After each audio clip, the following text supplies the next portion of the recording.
On va se pencher sur un sujet assez fou. Une guerre cachée que la Russie mènerait contre l'Allemagne. Et ça se passerait en ce moment même. Non pas sur un champ de bataille lointain, mais bien là, dans nos rues, sur nos écrans, en plein cœur de l'Europe. Alors qu'est-ce qui se passe vraiment? C'est ce qu'on va voir ensemble. Alors disons-le tout de suite, l'affirmation est forte, mais elle est au centre de tout. La Russie serait en guerre contre l'Allemagne. Bon, évidemment pas une guerre classique avec des chars et des tranchées, mais une confrontation qui est bien réelle et qui dure. Il faut vraiment oublier les images de fronts lointains. Cette guerre, elle se passe ici et maintenant, dans des parcs où les gens se promènent et sur les écrans qu'on regarde des dizaines de fois par jour. Et c'est justement ça qui la rend si insidieuse et si dangereuse. Pour vraiment saisir l'ampleur du truc, on va commencer par le plus direct, le plus brutal, la violence physique qui serait commanditée par la Russie sur le sol allemand lui-même. Imaginez la scène. On est le 23 août 2019, en plein après-midi à Berlin. Un homme à vélo s'approche d'un autre homme, Selimkhan Kangoshvili, et l'abat de plusieurs balles, froidement. La victime, c'était un ennemi du Kremlin. Et il est exécuté comme ça, dans un parc public au milieu de tout le monde.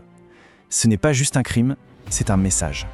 Et ce message, il a été reçu 5 sur 5. La justice allemande a rendu un verdict qui ne laisse aucune place au doute. La haute cour de Berlin a conclu que ce meurtre, c'était une commande directe du Kremlin. Une démonstration de force ultra brutale en plein cœur de la capitale allemande. Et attention, ce meurtre, ce n'est pas un incident isolé. Pas du tout. Ça s'inscrit dans un vrai schéma d'agression. Les services de renseignement ont aussi déjoué un complot pour assassiner le PDG du plus grand fabricant d'armes allemand. Et puis il y a eu cet engin incendiaire retrouvé dans un avion cargo. Un truc qui aurait pu provoquer une véritable catastrophe. La menace physique est là, elle est bien réelle. Bon, on a des meurtres, des tentatives de sabotage. Mais tout ça, c'est pas juste des faits divers balancés au hasard. Non, ce sont les pièces d'un puzzle beaucoup plus grand. Une stratégie que les experts appellent la guerre hybride. Alors voyons un peu ce que ça veut dire. Du coup, la question qu'on doit se poser, c'est quoi exactement ce truc, la guerre hybride? En fait, la guerre hybride, c'est un peu l'art de la déstabilisation. C'est un mélange de plein de tactiques, des cyberattaques, du chantage économique, de la propagande, et même, on l'a vu, des assassinats.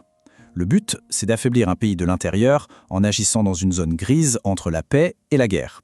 Comme ça, c'est toujours possible de nier son implication. C'est assez malin. Et attention, ça ne sort pas d'un chapeau.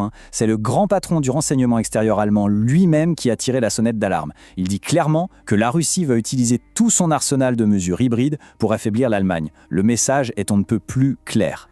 Allez, maintenant on va explorer un peu ces fameux fronts de la guerre de l'ombre. On commence avec le classique, l'espionnage, le sabotage et la cyberguerre. 15. Retenez bien ce chiffre. Ce n'est pas rien. C'est le nombre de drones espions russes qui ont été repérés en une seule nuit au-dessus d'une base militaire allemande où des soldats ukrainiens étaient formés. Ça vous donne une idée de l'intensité et de la coordination de la surveillance. Alors la question c'est, qui pilote ces drones? Eh bien, après l'expulsion de pas mal de ces espions officiels, le Kremlin a dû s'adapter. Maintenant, il recrute de nouveaux agents, des sortes de petites mains, directement sur les réseaux sociaux. Leur boulot, des missions très précises, comme cette surveillance par drone de sites sensibles. Et puis bien sûr, il y a le front numérique. Et là, on ne parle pas de petits joueurs. En 2015, des pirates d'élite de l'armée russe, le groupe Fencyber, ont carrément paralysé le Parlement allemand. Ils ont volé des gigaoctets de données, y compris sur l'ordinateur d'Angela Merkel.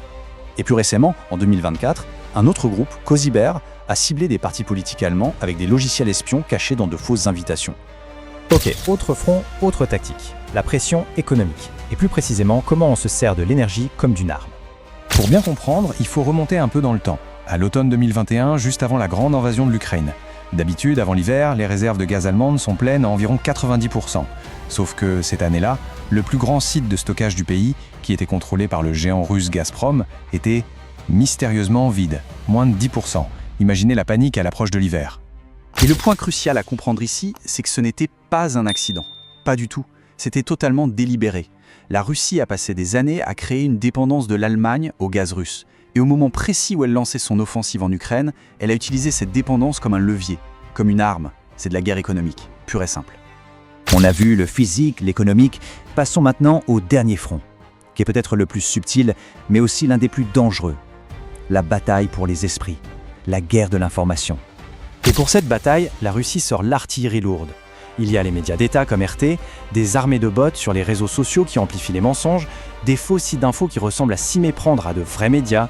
Le but en fait, c'est même pas de convaincre, c'est de saturer l'espace, de créer un brouillard tellement épais que plus personne ne sait ce qui est vrai et ce qui est faux. Alors quand on met tout ça bout à bout, les assassinats, le sabotage, la pression sur le gaz, la désinformation, on en arrive à la grande question. La question stratégique à laquelle l'Allemagne fait face aujourd'hui. Pour comprendre comment on en est arrivé là, il faut faire un petit retour en arrière. Dans les années 2000, on parlait encore de partenariat entre l'Allemagne et la Russie. Mais petit à petit, la relation s'est dégradée, jusqu'à la rupture totale en 2022. Et là, c'est un basculement spectaculaire. L'Allemagne, qui était le plus gros client pour le gaz russe, est devenue le deuxième plus gros soutien militaire de l'Ukraine. Et forcément, ce changement total de posture a changé la façon dont le Kremlin voit l'Allemagne. Pour Moscou, le calcul est devenu très simple. L'Allemagne n'est plus un médiateur, l'Allemagne est la proie. Face à cette nouvelle réalité, en Allemagne, il y a en gros deux stratégies qui s'affrontent. D'un côté, il y a la voie de la désescalade, portée par certains partis. Il faut arrêter de livrer des armes à l'Ukraine et négocier à tout prix. Et de l'autre, il y a la voie de la dissuasion, défendue par les experts en sécurité. Il faut au contraire augmenter sa propre puissance militaire et continuer à soutenir l'Ukraine pour montrer à la Russie que l'agression ne mène à rien. Et tout ça, ça nous laisse avec une question vraiment fondamentale. Alors qu'une guerre de l'ombre se déroule déjà sur son propre territoire, est-ce que l'Allemagne peut encore se permettre de choisir entre son désir historique de paix et son besoin aujourd'hui de se défendre ? C'est tout le dilemme qui va dessiner son avenir.